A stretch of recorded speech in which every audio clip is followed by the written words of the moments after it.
ทั้งสามประการอันมีพระพุทธพระธรรมพระสงฆ์อันเป็นสรณะที่เปิงที่เคารพนับถืออันสูงสุดในชีวิตกราบคารวะแทบไตรไวยสาปารมีธรรมพระมหาเถรานุเถระภิกขุสังฆะสามเณรเจ้าจุตนจุองค์โดยความเคารพขอเจริญสุขเจริญปอนสวัสดีกับบรรดาปอออกไม่ออกศรัทธานาบุญจินจองห้องวัดจุหนุ่มเท่าใจยิงขอน้อมต้อนรับทุกท่านเข้าสู่รายการมรดกธรรมกับเมืองทางสถานีวิทยุกระจายเสียงวัดฝ่ายหินตำบลสุเทพอำเภอเมืองจังหวัดเชียงใหม่สถานีวิทยุวัดป่าแดงมหาวิหารตำบลสุเทพอำเภอเมืองจังหวัดเชียงใหม่สถานีวิทยุวัดหนองกายตำบลสันปะยางอำเภอแม่แตงจังหวัดเชียงใหม่และสถานีวิทยุพระพุทธศาสนาจังหวัดเชียงรายตลอดจนวิทยุชุมชนเสียงตามสายกูวัดกูวากูบ้านกูจองพร้อมกันนี้เจริญปอนสาธุชนญาติโยมตีติดตาม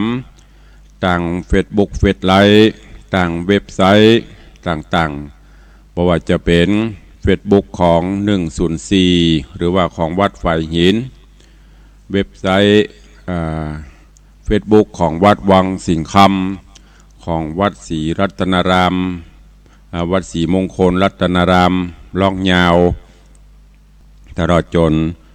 ทางเฟซบุ๊กหลายๆที่ต่างญาติธรรมครูบาอาจารย์พระเจ้าพระสงฆ์เฮาได้ฟังแล้วก็อยากจะให้ญาติโยมญาติธรรมเปื้อนๆในกลุ่มได้รับฟังก็ได้ปากันกดแชร์กดไลค์แชร์ออกไปให้ได้รับฟังกันอย่างแพร่หลายก็ต้องขออนุโมทนาขอบคุณกับเจ้าของ Facebook ทุกท่านโดยรายการนี้ดำเนินโดยอาตมาภาพพระครูวิสิทธิ์ศรีลาภรณ์เจ้าคณะตำบลประแดดเจ้าอาวาสวัดวังสิงห์คำตำบลประแดดอำเภอเมืองจังหวัดเชียงใหม่เป็นผู้ดำเนินรายการก็นำธรรมะแบบปืนบ้านล้านนามาเทศนาให้ญาติโยมได้รับฟังกันเป็นประจำกูเจ้าทางสถานีวิทยุดังกล่าวขอบพระคุณกับญาติโยมทุกท่านทุกคนที่ได้ติดตามรับฟังแล้วก็ได้โทรศัพท์เข้ามาร่วมรายการได้มามาได้แจ้งผลการรับฟังคือได้รับทราบปะกันวันนี้ก็อากาศยามเจ้าก็จะเย็นสบายหน่อยบางวันก็อบอ้าวแต่ว่านี้ในช่วงค่ำก็รู้สึกว่าจะอบอ้าวหน่อยก็นึกว่าฟ้าฝนจะลงมาแหมแต่บางที่ฝนก็อาจจะตกอยู่เพราะยังอยู่ในช่วงปลายฝนอาจจะเข้าปลายฝนต้นหนาวอากาศจะแปรปรวนซะหน่อยบางวันก็ร้อนบางวันก็หนาวเพราะว่าเหลือเวลาแถมประมาณกี่วันก็จะออกภาษาแล้วก็จะเข้าหน้าหนาวละจะเป็นช่วงปลายฝนต้นหนาว ก็ขอให้พี่น้องญาติโยมศรัทธาดูแลรักษาสุขภาพตัวเองตุลุงก็เริ่มจามไอบางครั้งก็ขันเนื้อขันตัวก็ต้องฉันยุกฉันยาดูแลสุขภาพไปเป็นวันไปวันนี้ก็ขอให้เป็นวันแห่งความสุขของทุกท่านท่านที่กำลังเตรียมเนื้อเตรียมตัวจะไปการไปงานก็ขอให้ทำการทำงานโดยความสุขบานหวั่นใจบ่มีอุปสรรคใดๆท่านที่ไปค้าไปขายก็ขอให้ค้าแม่นขายหมานท่านที่เดินทางไปแห่งโหนตำบลใดก็ขอให้แคล้วคลาดปลอดภัยท่านที่อยู่บ้านอยู่จองก็ขอให้มีความสุขเหมือนกันทุกท่านทุกคน ก็มาฟังกันต่อในเรื่องของพระสัทธรรมเทศนาปืนเมืองเหนือที่อาตมาภาพได้นำมาเทศนาฮือท่านทั้งหลายได้รับฟังในเรื่องจักเข็บหัวแสงก็ผ่านพ้นไปได้10 กว่าตอนวันนี้ก็ฟังกันตอนต่อไปอันเป็นตอนที่15ในตอนที่14ที่ล่วงแล้วมาก็กำลังมาถึงอย่างตอนที่โพธิสัตว์เจ้าหลังจากที่ได้ไปเสาะหาแก้วแสงเพื่อที่จะเอาไปแทนอันเก่าอันเมินที่ได้ทำของเปิ้นแตกเสียหายไป พญาเจ้าเมืองเปิ้นใจคือไปเสาะไปหามาใส่มาแทนโพธิสัตว์เจ้าก็จำเป็นต้องไปจนบัดนี้ก็เข้าป่าไม้ไผ่สนหลังจากที่ไปพบใส่ป่อฤาษีได้ศึกษาห้ำเฮียน10 ประกูลมนต์ยำคาถาอาคมไว้ป้องกันตัว ป่อฤาษีก็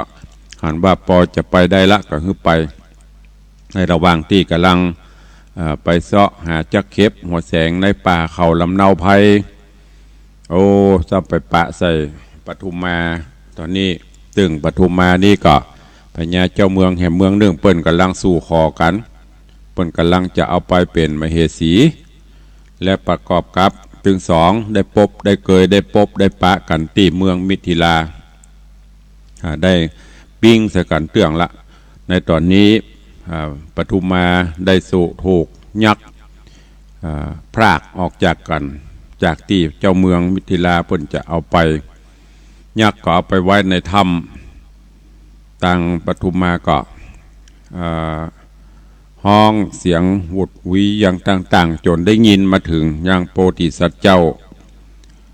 ศีลวรรณกุมารก็เสกมนต์เป่าเข้าไปจนบหินตืดปากถ้ำแตกย่อยสลายแล้วก็ได้ไปไปพบไปปะไปไปจ่าที่มาที่ไปแล้วก็เอากันออกมาโอ้ยักษ์มาปะเข้าใส่พอดีปะเข้าใส่ก็โคตรก็เกิดการรบรากันขึ้นสุดท้ายยักษ์ก็ป่ายการไปแล้วก็ยอมเป็นข้าทาสของโพธิสัตว์เจ้าศีลวรรณกุมารก็ บอกว่าโอ้ขอปลดปล่อยชีวิตข้าเถอะข้าจะยอมข้ามใจเมื่อท่านประสงค์อันใดบอกข่าวข้ามาได้ห้องข้ามาเถอะออกปากกล่าวคาถาว่ามาเอหิยักขะเอหิยักขะข้าก็อยู่ที่ไหนข้าได้ยินข้าก็จะมาหลังจากนั้นแล้วโพธิสัตว์เจ้าศีลวรรณกุมารก็ได้นำเอานางปทุมานี้ไปสู่ยังตีวรรณศาลาของป่อฤาษีป่อฤาษีก็หันว่าโอ้เขาวันนี้บุญบารมีเขามีแต่โลจึงจะได้อยู่ด้วยกันจึงจะพบจะปะกันเรื่องราวมาถึงตัดที่นี่เวลาหมดลงวันนี้ก็ฟังกันต่อว่าอย่างจะเกิดขึ้นกับโพธิสัตว์เจ้าแหมยักษ์จะมีจะได้กาหรือภัยจะมาโลหญาติเตจริงเอา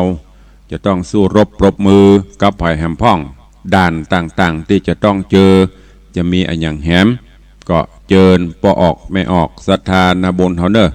ติดตามรับฟังพระธรรมเทศนาปืนเมืองเหนือเรื่องจักเข็บหัวแสงในตอนต่อไปอันเป็นตอนที่15ณโอกาสบัดนี้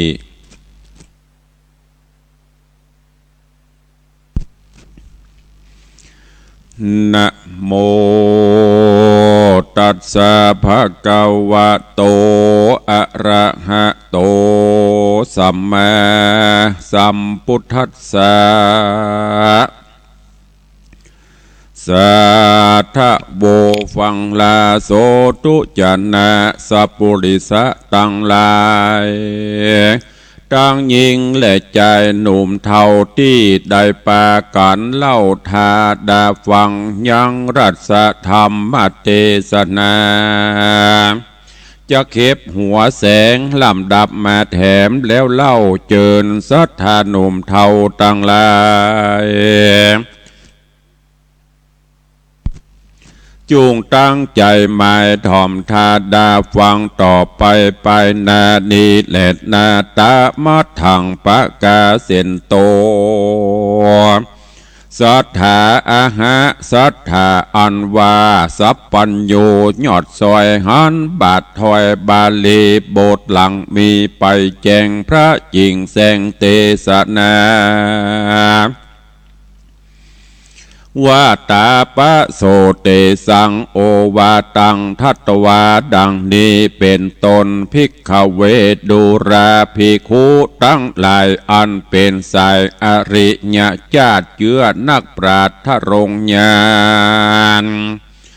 ส่วนว่าจีโด่งดานตนวิเศษจบแจ้งเปตทรงธรรมจริงไขคำสอนเราซึ่งสองหนุ่มเนายิงใจว่าบุญสู่หลายบ่พรแต่ชาติก่อนเมินมา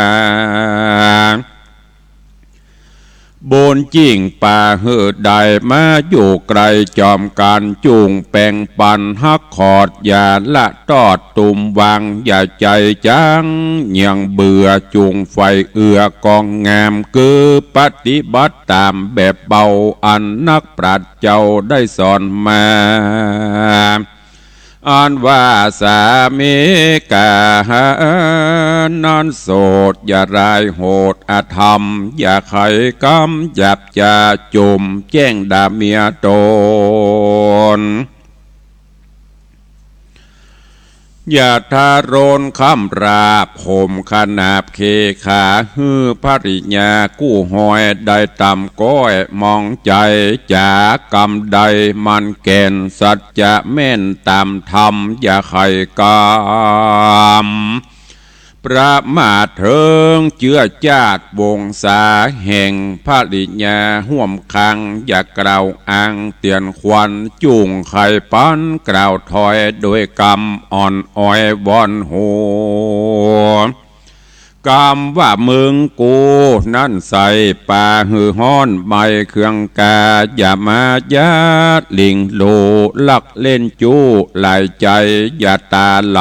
ใจหม้อมักยังนอนารีเป็นหานี้จะถอยป่าตกต่ำต่อยหมวดดำหาเงินคำมาได้ฮือเมียมาเมียดไว้ตามมีแปลงใจดีจมจื่นจกยกยื่นหย่อปานยางลังวันเครื่องแง่ตังเครื่องเพื่อแผ่นผ้าครัวใบเฮือเมียเตรียมจะห่วมห่อได้นุ่งยองตามเปิงอย่าได้เลิงแอวเลนลบหลีกเว้นเสียการอย่าเอาคนผ่านคนถอยมาเป็นกู้หอยสหายอย่าคงควายลากแอวเล่นมาเกี่ยวหมากสกาการปันทัดนันนาต่อตาปาต่ำจะตกสูนปังไปลุนเมื่อซ้อยได้นุ่งผ้าย้อยขอกินใจเมาวินปันบาพี่น้องด่าว่านินตาส่วนภริญานันเล่า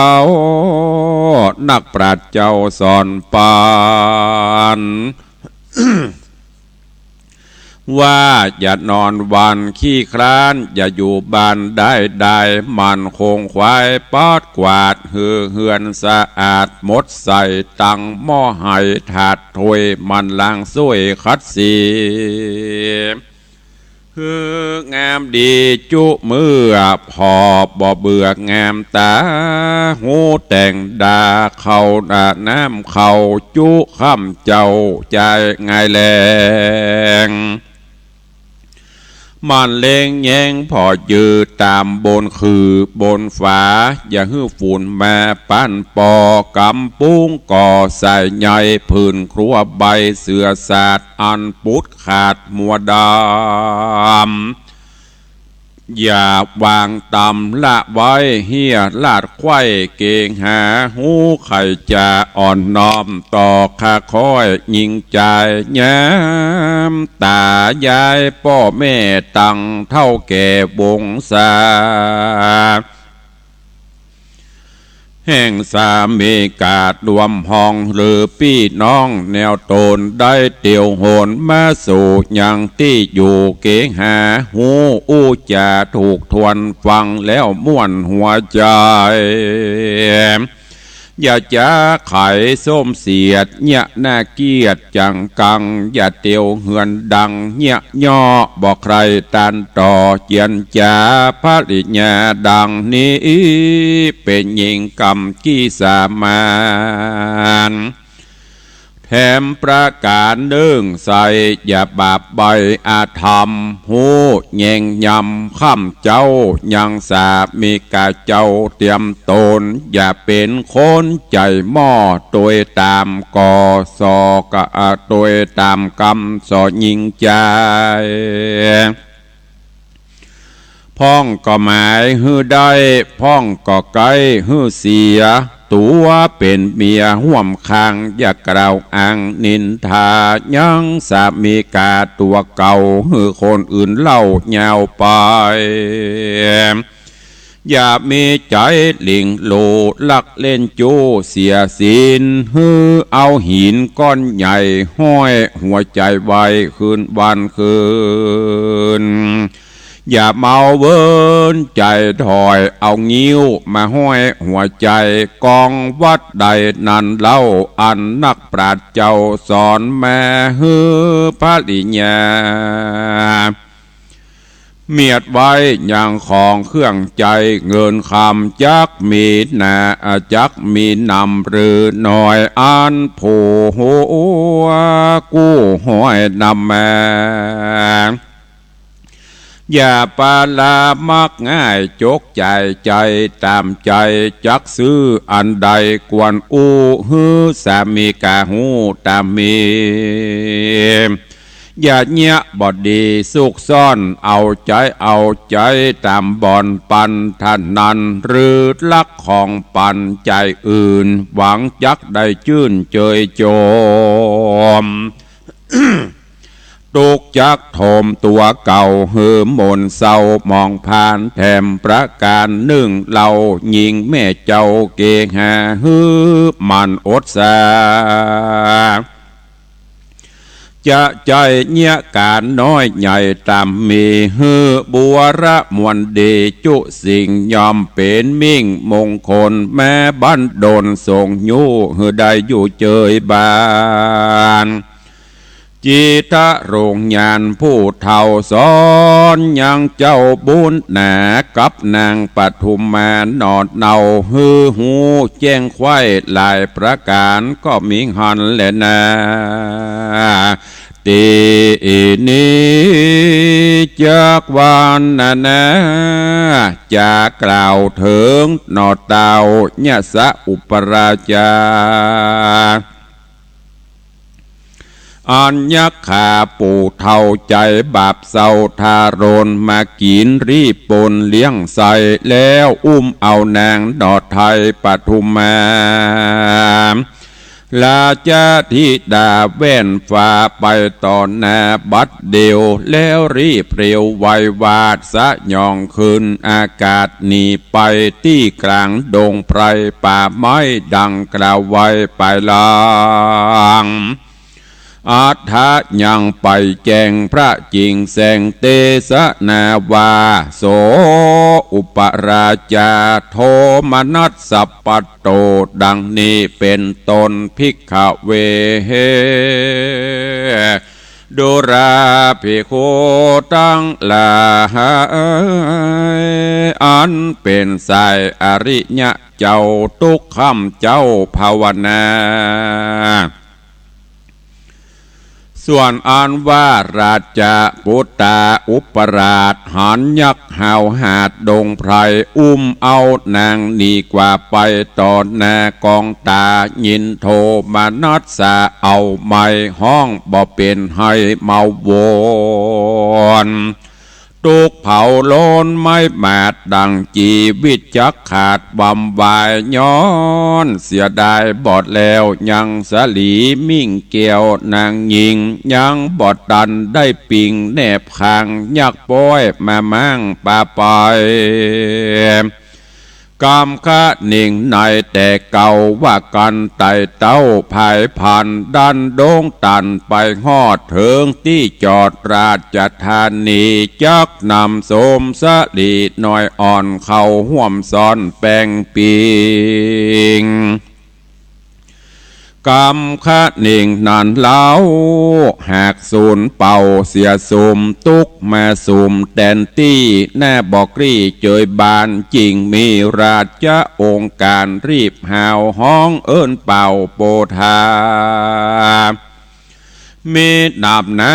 มวลหมู่อันแม่พร้อมอยู่สับปันแล้วไข่ปันบอกเราว่าฮื้อสู่เจ้าตั้งลายรีบพันภายอย่าจ้าไปจอมกว่ากระยักกระทารนเข้าพาโจโหรบภาพหือยักกระหยาบเมื่อมอนแล้วป่าเอาสลีบังอ่อนปีกปอกไว้แน่ออกขึ้นแม่กันว่าหาบอดใดยังนางนอดไทยขิงพายเฮาเตียงตายมวยมางในกลางป่ากวางดงตันเตียงบอดตันไปฮอดเมืองแก้วยอดราชธานีที่นานเสนาบดีผู้ใหญ่จริงขับไว้ทูลสาว่าข้าแด่อุปราชาเจืองเจ้าอันว่านางนอดเนานงครานการโคนสามานโลกลาอยู่ปืนฟ้าเตียวดินเป็นเต้าผู้มินที่ราชฤทธิ์ที่อาจเหลือคนมาผาโจรผาบสู่แล้วได้จริงลู่นางปอยหรือโจรจังไรใจกล้าโพดมาตอนหน้าป้านี้หรือใจได้ดีวิเศษจบแจงเป็ดมนยามมากระทำแต่งใส่หือไพร่ไตลวงลายพอดูได้จุผู้บอกเกิดขวาดหูแต่งฟันแล้วนำสลีสุพันแว่นฟ้าเข้าดันป่านี่หายข้าตั้งหลายนี่เราขออาสาเจ้าจอมตายจากโดยไปบ่จ้านำนางนอดลาขึ้นมาแม่นจากป่าปล่อยไว้ในป่าไม้ดงดานพับหิมมาปานเถื่อนท่ออองหรือนำไปไว้ห้องเก่งหาหรือว่าป่าไปซ่อนไว้ในบ่อนสากรในดินดอนยันกวางกลางตาตั้งวังบนหรือว่านำตนนางนาดไปอยู่ภาศาสเมืองใดบ่ว่าไกลหรือไกลพับแผ่นไตปัทวีการหูดีแจ้งทีบ่มีที่สงสัยก็จักตัวไปภาพสู่เอานางกลิ่นกูขึ้นแม่บาดนี้แน่นางเกี่ยวยักษ์สเวลปาดนี้มันทะรงฤทธิอาจกล้าสะหยองขึ้นฟ้าไปปั่นไผบ่ตันได้หูว่ามันไปสู่แดนใดตกแดนไกลหรือไกลไปต่างใต้หรือเหนือหรือจักเมื่อวันออกหรือจักปีกปอกวันตกเมฆฟ้าโปกห่อห่มโบดมือกุ้มบังตาจักยกโยธาทวนนาลัดด่านป่าดงขวางตัวเอานางนั่นโสดบ่มีประโยชน์อันใดเหตุบ่มีภัยสักผู้จักอวดอาจหูกองต่างว่ายักป่าเอานางน้อยอ่อนไปสู่บ่อนแดนใด ขอ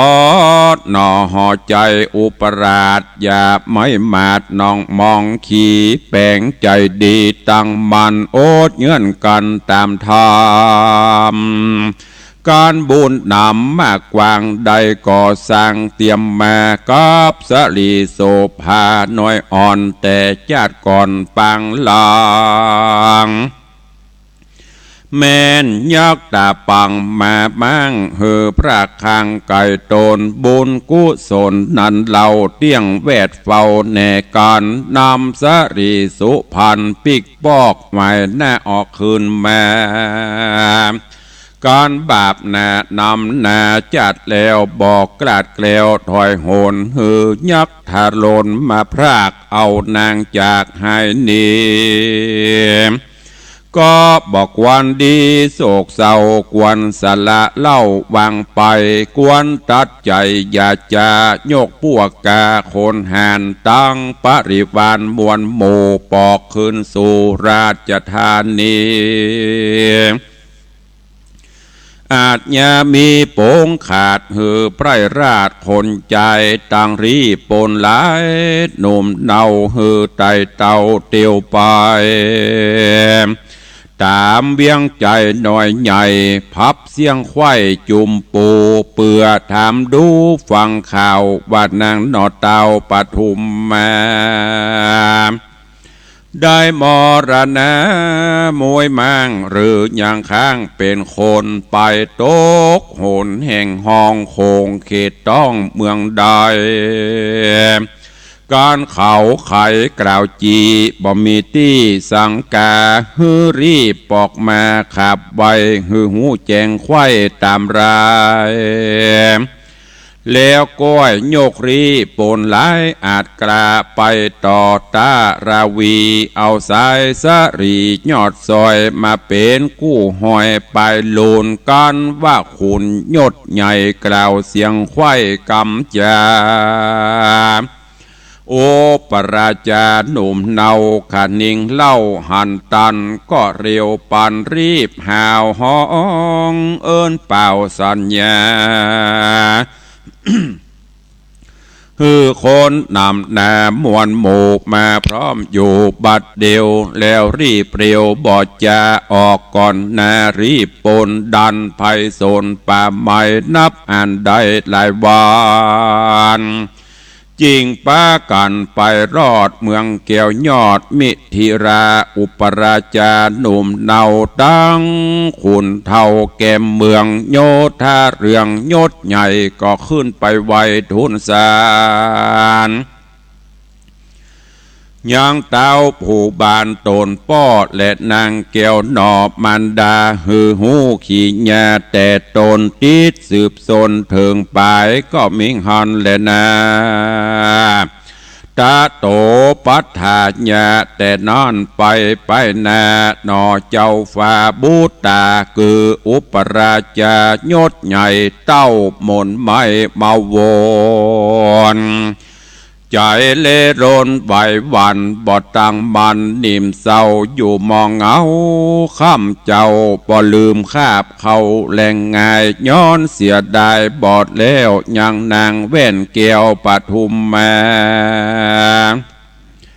จิงไปดุนสาขาบใบขอพระปอดไทยผู้บานมีราชองค์การโป้งขาดหือไพราชคนใจ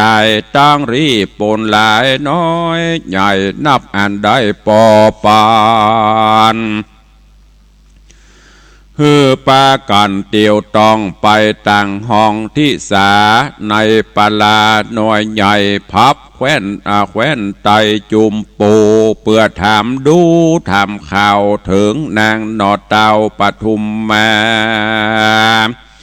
เจ้าปาลาผู้ป้อฟังลูกตันต่อจะไข่เต้าจักตามใจลูกเต่าเพื่อฮือหายหม่นเศร้ามองผ่านจริงมีราชองค์การโป่งขาดเหืออำมาตต่างตาเรียกโยธาน้อยใหญ่ตั้งไพร่ไตคนใจผู้เกยพันภายต้องเตดไปต่างเขตราชธานี สังรวมมีมวลมากปันนึ่งหากเป็นตราฮือได้มามวลหมู่พร้อมน่าอยู่โรงการ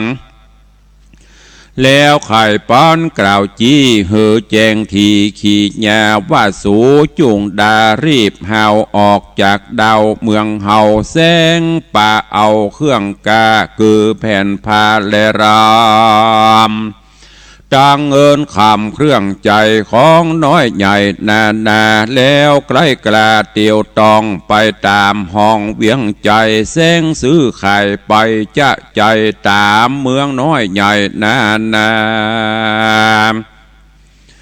ตามสีมาข้างขอกตามบ้านนอกแดนไกลแสงขาจากใครถามข่าวไปจุดาวราชธานีวราชบุตรีงามอาจแห่งเต่าที่ราชจำป่าชื่อปฐุมมา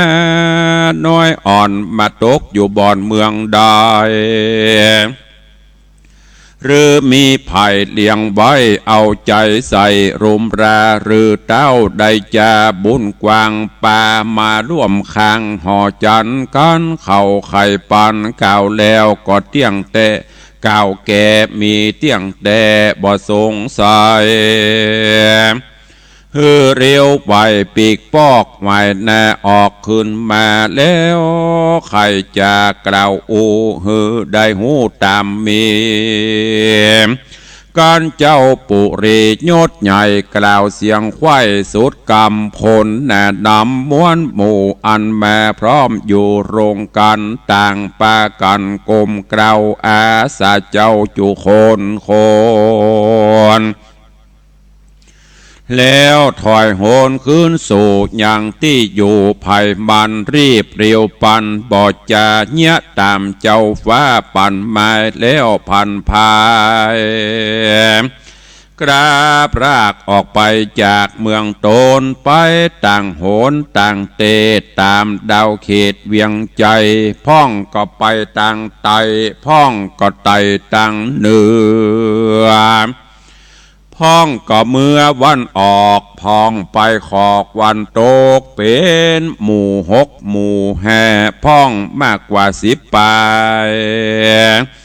จ้างผ่านภายเตียวต้องไปตามจองไผ่มันก็มีหันและนาตีนี้จักวันนาจะลอดถึงเจ้ายอดศีละวันนะกุมารนอโปธิญาณตนเลิศแล้วยังไปได้เกี่ยวใส่สีตามเจ้าเจียงจีกล่าวจีฮือหูตี้ตั้งไปจริงฮือน้องเตรียมใจหนุ่มเนาคือว่าเจ้ากุลวันนะกุมารกับนางโหน่งครานน้อยอ่อนงามจะจรปฐุมมาได้รอราอยู่เฝ้ากับท่านเจ้าสีจีไพรแล้วกล้าไกลลาพรากออกไปจากศาลาลาดดงนาซื้อนาบุญดันป่าเดียวได้เพื่อพันภายดันสอดไปถึงยอดดอยผา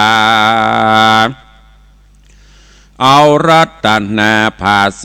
ดรัศมีเลิศเรืองไรเพื่อนำไปถวายท่านเต่าผู้ภาพดาวปลาตามปฏิญญาว่าไว้บ่เหือใดเสียกรรมดอกขุนทำโดมเดาดันป่าเศร้าดงดานบ่ปอนานสักหยาดก็เกิดขวาดในใจว่ายักดงไพรปู่เศร้าได้บอกเล่าเดิมทีว่าการเฮามีใจไฟมาใครใดอันใดในดงไพรป่าไม้ฮือขันนิงควายถึงมันจักเลียวปานบ่จะโพดมาต่อหน้ากองตาเพื่ออาสาคำใจยังกิจจะหน่อยใหญ่จุประการ มันปะติญญาณมันแกนผูกมัดแน่นดีงามกวนเฮาจามลองพอฮือแจ้งต่อตาตนนอพระทัศปนตนองค์อาจก็คืดขวาดขนิ่งในคือใส่ใจไปรอดถึงยักยอดใจหานบ่ปอดนานแต่เรายักปู่เท่าดงเขียวก็โพดมาเรียวบอดจะยืนตอดแน่สับปันก็มีวันนั้นแหละนานิธิตังขีญะสังวันนาวิเศษจาห้องเหตุธรรมเทศนาจะเข็บหัวแสงตอนที่15ก็บังโกมสมเรศสเดช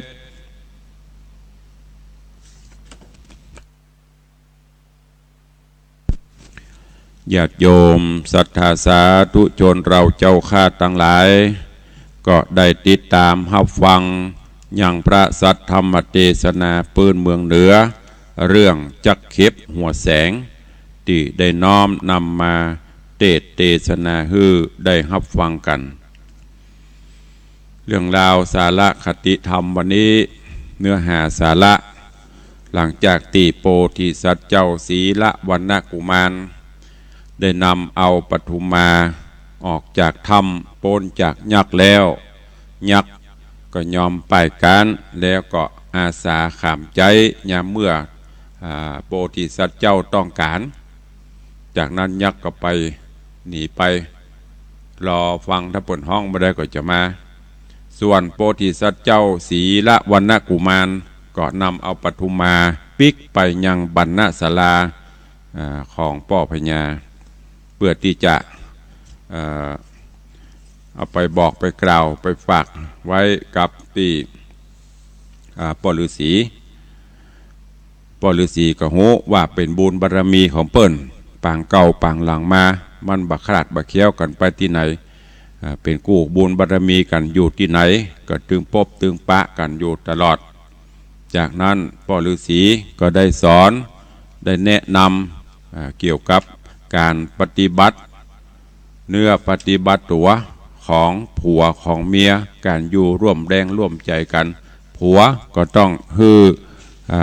กรรมสัตย์ซื่อต่อเมียก็ต้องซื่อสัตย์ต่อผัวบ่ฮือได้ปนห้องว่าเนี่ยจะไปคิดโคตรทรยศใส่กันอยู่ด้วยกันต้องไว้เนื้อเชื่อใจกันโดยเฉพาะ อย่างที่ผัวเมียหน้าที่ของผัวก็จะต้องบำรุงเมียโดยการยกย่องเคารพนับถือว่าเป็นเมีย2จะไปดูหมิ่นไม่ใช่ว่ามึงมาอยู่ด้วยกูมึงมีอย่างมามึงเป็นลูกไอ้นั่นอีนี่มาโขดมาด่าแผ่ตระกูลงูเง่ายกเอาพระกูลพ่อพระกูลแม่มาด่าเขากันอันนั้นใจไม่ได้อันที่3บัพประพฤตินอกจิตนอกใจงูง่ายๆก็คือบัลักบัเล่นจูบัไปมีน้อยมีหลวงอย่างละอันต่อมาก็คือผัวเนี่ยจะต้องมอบความเป็นใหญ่ให้เมียเป็นใหญ่นะแต่นี่ไม่ใช่ว่าใหญ่ข้ามหน้าข้ามหัวข้ามเก้าไม่ใช่นะอันไหนที่เป็นหน้าที่ของเมียก็ฮือเอาอกเอาใจกันแล้วก็ฮือเครื่องแต่งตัวเพราะว่าจะเป็นเครื่องรูปไล้จวนจันตลอดจนเสื้อผ้าอาภรณ์มันนี้เป็นหน้าที่ของพ่อบ้านที่จะต้องเสาะต้องหาฮือเมียหรือว่าภรรยาเมื่อได้ผัวบำรุงอย่างอี้แล้วก็ต้องปฏิบัติตัวทดแทนเหมือนกันโดยการจัดงานดีจัดงานดีก็หมายถึงบริหารจัดการในบ้านในจองบ่ฮือมีปัญหาบ่ฮือเป็นเรื่องเป็นราวบ่ฮือเอาอย่างกรรมในจะไปเอาออกกรรมนอกจะไปเอาเข้าจะไปเล่าหัวขวัญจะไปเล่าปี่เล่าน้องดูแลพ่อควายบ้านจองเฮาฮือดีดูแลลูกเต้าฮือดีบ้านจองฮือสะอาดสะอ้านเพียวกวาดปัดหูอันต่อมาสงเคราะห์คนข้างเคียงของผัวบอกว่าจะเป็นญาติกาพี่น้องเป็นป่อเป็นแม่เป็นปู่เป็นลุงเป็นเพื่อนเป็นฝูงของผัวเปิดมาบ้านจองก็ฮือดูแลเอาใจใส่อู้ม่วนจาหวานเปิดจะปีกไปก็ควงจะมีของฝากอย่างติดไม้ติดมือเปิดไปดูแลเอาใจอันต่อมา บ่ประพฤติล่วงใจคือบ่นอกจิตนอกใจผัวมันใจผัวไปอยู่แปลงตาน้อยตาใหญ่ผัวไปอยู่แปลงซีเนาะซีแนกับบ่าวกับคนตั้งข้างมีจิตปฏิภักษ์ฮักคนอื่นแหมอันนี้ใจบ่ได้อันต่อมารักษาทรัพย์เงินทองทรัพย์สินสลิงคานที่ผัวเสาะว่าหามาได้มอบปุ่นเอาฮื้อเก็บก็เก็บจะใจจะจ่ายอย่างก็ปรึกษาหารือกันคือมันถูกโล่งโป้งกันอันนี้จะดีขยันบ่ขี้ค้านในกิจการงานในบ้านในจองหรือในที่ต่างๆการบ้านการจองแล้วก็ไปเนี่ยการอื่นอันนี้คือหน้าที่การดูแลที่พ่อฤาษีเปิ้นได้สอนให้ปทุมากับโพธิสัตว์เจ้าศีละวรรณกุมารหลังจากนั้นก็อยู่ด้วยกันไปย้อนกล่าวถึงอุปราชหลังจากที่ยักษ์ได้ได้หอบเอายังปทุมมาไปต่อหน้าต่อตา หายไปก็รู้สึกว่าโอ้บ่ม่วนจิตบ่ม่วนใจโทมนัสกัดใจจะเนี้ยจะได้ก็เลยปากันห้องปกเป่าข้าวสารคือเสนาอำมาตย์ข้าทาสจะบริพารเนี่ยไปปากันเนอะถ้าแหลงเปลี่ยนปอกกาอย่างการแต่งลองไปเอี่ยวตำบ้านตำเมืองที่อื่นเมืองอื่นรู้ไปพอแล้วว่าปทุมมาไปอยู่บ้านใดตกที่ไหนยักเอาไปไว้ที่ไหนพ่องถ้าไผ่ได้ไผ่หูข่าวสารจะได้ปิกมาบะมากราบมาทูลเนอะก็จะได้มีรางวัลตกปั่นฮื้อแล้วก็กล่าวถึงศีละวรรณกุมารเช่นเดียวกันหลังจากที่ได้เอาปทุมมาอยู่กับพ่อฤาษีตอนนี้ภารกิจที่จะต้องทำยังบ่ป้นยังบ่ได้เตื้อนั่นก็คือไปเสาะหาแก้วหาแสงเอาไปแทนบ้านแทนเมืองเปิ้นก็ในตอนนี้ก็เลยฮือปทุมมากับอันกุลวรรณกุมารอันเป็นน้องอยู่กับพ่อฤาษีก่อนแล้วจากนั้นตัวเก่าก็จะลาเพื่อจะออกจากศาลาไปเสาะหาแก้วหาแสงเรื่องราวจักเป็นจะได้ก็กวยติดตามฟังกันไปในตอนต่อไปเนอะวันนี้ก็ขอโป่งวางไว้แต่เพียงเต้าอี้ในเรื่องของจักเข็บหัวแสงอันเป็นตอนที่15ตีตุลุงหรืออัตมภาพได้น้อมนำมาเทศนาฮือพอออกไม่ออกสถานบุญได้สลับรับฟังกันวันนี้ก่อนที่จะได้เปิดหน้าไม้อู้จ๋าเวลาก่อนเว้ยนะป๊อปแป๊บก็เดี๋ยวก็จะหมดละก็ขอประชาสัมพันธ์ข่าวสารงานบุญกุศลให้ญาติโยมทั้งหลายเนอะขอเชิญร่วมงานทำบุญถวายทานสลากกพัดที่วัดสวนดอกพระอารามหลวงตำบลสุเทพอำเภอเมืองจังหวัดเชียงใหม่ในวันเสาร์ที่5 ตุลาคมที่จะถึงนี้ก็เจริญปอนญาติโยมศรัทธาได้ไปร่วมโมทนาบุญไปกินห่วมตันเติงงานสลากพัดเนอะที่วัดส่วนดอกพระอารามหลวงโดยพร้อมเพรียงกันในวันอาทิตย์ที่29ขอน้อมเอิญเชิญชวนญาติโยมศรัทธาร่วมมุทิตาสักการะงานทำบุญครบรอบอายุวัฒนมงคลของพระเดชพระคุณหลวงพ่อท่านเจ้าคุณพระเทพปริยัติหลวงพ่อเจ้าคณะจังหวัดเชียงใหม่เจ้าอาวาสวัดเจ็ดยอดพระอารามหลวงในการนี้ลูกศิษย์ลูกหาศิษยานุศิษย์จะได้จัดพิธีสืบโหราชตาน้อมถวายพระเดชพระคุณในโอกาสที่เจริญอายุวัฒนมงคลมาครบรอบวันเกิดในวันที่29เนอะขอประกาศเชิญชวนสาธุชนญาติโยมลูกศิษย์ลูกหาร่วมมุทิตาสักการะพระเดชพระคุณในคราวครั้งนี้ทางวัดกู่เต้าก็ขอน้อมเชิญญาติโยมศิษยานุศิษย์ร่วมงานทำบุญอายุวัฒนมงคลวันเกิดของหลวงพ่อธรรมครูประภัตธรรมรังสีหรือครูบากู่เต้าเนอะนี่ก็วันเสาร์วันอาทิตย์วันที่5ที่6ก็เชิญทุกท่านไปร่วม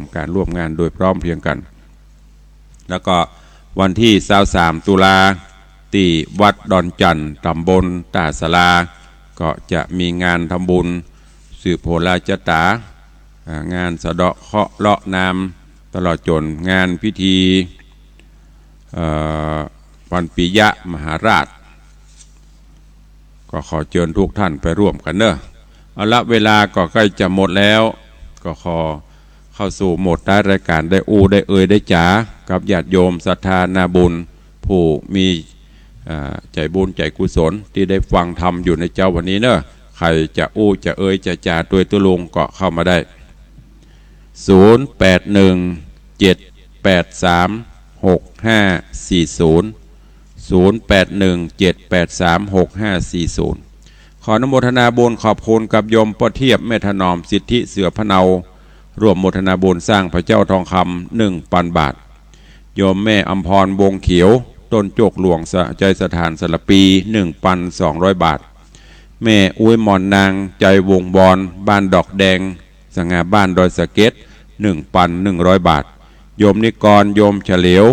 เลียงจนะพาทีหมู่บ้านการกนกสันปุเลยดอยสะเก็ดร่วมทำบุญ 1,000 บาทอุทิศกุศลให้อากงม้วนอาม่าจำปีเสเลี้ยงคุณโยมเจริญกันทิยะโยมจันทิพย์กันทิยะพร้อมครอบครัวสันผีเสื้อร่วมบริจาค908 บาทแม่อุ้ยตองชัยลังกาแม่สีเพนสิงงาม200 บาทโยมเบญจพรใจคำ 1,000 บาทแม่จงจีนกุคำใส500 บาทโยมคุณากรกุคำใส500 บาทโยมจิตติออนรินจากประเทศฟินแลนด์500 บาทนางสาวจินตนารัตนยันยง500 บาทโยมภูวนาถรัตนยันยง500 บาทอันนี้เป็นรายนามผู้ร่วมสมทบสร้างพระเจ้าทองคำที่วัดวังสิงคำเนอะในส่วนของงานทบุญทอดกฐินสามัคคีประจำปีพุทธศักราช 2562 กำหนดการวันอาทิตย์ที่ 3 พฤศจิกายน พุทธศักราช 2562 ในการนี้ได้รับเมตตาจากท่านอาจารย์วารินทร์บัววิรเลิศพร้อมคณะศิษย์หลวงปู่เป็นต้นเป็นประธานใหญ่ในการนำองค์กฐินมาทอดถวายและก็ขอเชิญญาติโยมศรัทธาเฮาได้ร่วมเป็นกฐินสมทบกฐินสายกฐินประจำตระกูลเนอะนำมาสมทบร่วมบุญกุศลด้วยกันก็จะได้โมทนาบุญสาธุการพร้อมกันเบอร์ของภัย419เข้ามาใหม่กำลังจะฮับสายปุดไปละใครจะตัวก็เข้ามาเนอะเวลาก็น้อยไปหายไปเหลือเวลาแถมประมาณ3 นาทีในเกี่ยวกับเรื่องกฐินก็ขออนุโมทนาบุญกับโยมแม่ปราณีพยัคฆ์ไคหพลเนอะร่วมโมทนาบุญกฐิน1 สายเจริญปอนโอ้ยสาท่านครูครับฟังอยู่เนอะอยู่ดอยสะเก็ดครับครับฟังอยู่เนอะดอยสะเก็ดสายอื่นมีใครแฮมแม่ปานีมเป็นยะตึงฟังตลอดเนี่ยรายงานตัวตลอดทุกเช้าทุกค่ำเลยเอาว่าไงฮัลโหลการเจ้าว่าได้เจ้าแม่ปานีเจ้าฟังเจ้าขอบคุณเนอะเจ้ามีอย่างก็มีข่าวอะไรไหมมีเตื้ออยากได้ซองกฐินเหมือนกันเดี๋ยวจะพิมพ์เอาแม่เอาตะไดเดี๋ยวหลังซองก็โทรหาเนอะถ้าแล้วก่อนแค่โทรก็ได้จ้ะจะเริ่มปอนเนอะโยมแม่ปราณีได้เป็นเจ้าภาพกฐิน1 สายเดี๋ยวจะได้พิมพ์ซองก็ขอบคุณแล้วก็มีโยมแม่สาวรักษ์พุทธาก็จะเป็นเจ้าภาพกฐิน1 สายเจริญปอนว่าได้เจ้าว่าจะฟังตลอดเนอะจะว่าใจอ่อนอ่อนนักเกลับเรียนนี่นะก็ว่ากับบะเตดย่างพ่องเตดพ่องมันมีไผฟังหลายก็เตดย่างไปเยอะกะฟังแล้วบัดโทรมาก็เลยไปหูฟังไผฟังที่ไหนฟังไหนกับหูดักปิ้งวินไวขอบคุณเนอะสาธุแม่ปานว่าได้ฮัลโหลดักปิ้งบอกว่าจะสักอย่างโทรแล้วก็เข้ามาจะไปจ้าเวลามันโวยเดี๋ยวเวลาแถม1 นาทีก็จะหมดละ ก็ขอบคุณทุกเสียงทุกสายทุกท่านทุกคนเนอะที่ได้ติดตามรับฟังรายการมีหลายตุลุงก็กำลังใจนักถ้าเมินหายไปสายสองสายตุลุงก็หายพ่องตะวาก็หายถ้ามันโละละเดือดเจ้าหูโทรศัพท์ฮ้อนนี่ก็มีอารมณ์จะเตะตลอดอันนั้นดักปิ้งวันไหนสองสายสามสายหายไปนั่นแสดงว่าสถิติลดลงหมดเรตติ้งลดลงคนฟังลดลงก็ต้องลดตำแหน่งลงลดรายการลงพ่องอย่างที่ได้บอกไปเพราะว่าฟังแล้วได้ได้อ่านฟังกับอีแม่ฟังถ้าเปิ้นบอกให้โทรดักปิ้งบางทีมันดักโทรเข้าโละละนั่นบ่ได้แม่ปั่นมีงานว่าจะได้เจ้ากระถินกี่สายเข้าใจไปมันหายไปอ่ะวักไปอ่ะก็มันจ้าหรอจ้ามากับฮัลโหลกับดักปิ้งจ้าไม่ดีบดีก็กำขว้างเหรอกะสตางค์เปลอะซื้อเอาใหม่ไปขี้จิว่ามันจะซื้อใหม่อ่ะมันบดีก็กำขว้างซื้อใหม่ถ้าละไว้นักแอวมันไม่เกิดตลาดเลยท่านไม่ได้กินกระเปิ้นกี่คนเดียวเพื่อกี่คนเดียวไม่ได้กินตัวไปถึงกันไงบ่ถือไม่ได้กินถ้าเดียวสิ้นบุญหลวงปู่ไม่ได้กินแล้วขัดตัดสมโนครัวละหลวงปู่ไม่ถึงหรอกก็หลวงปู่มีกระถึงได้หลวงปู่บ่มีได้กินแล้วปนตัดสมโนครัว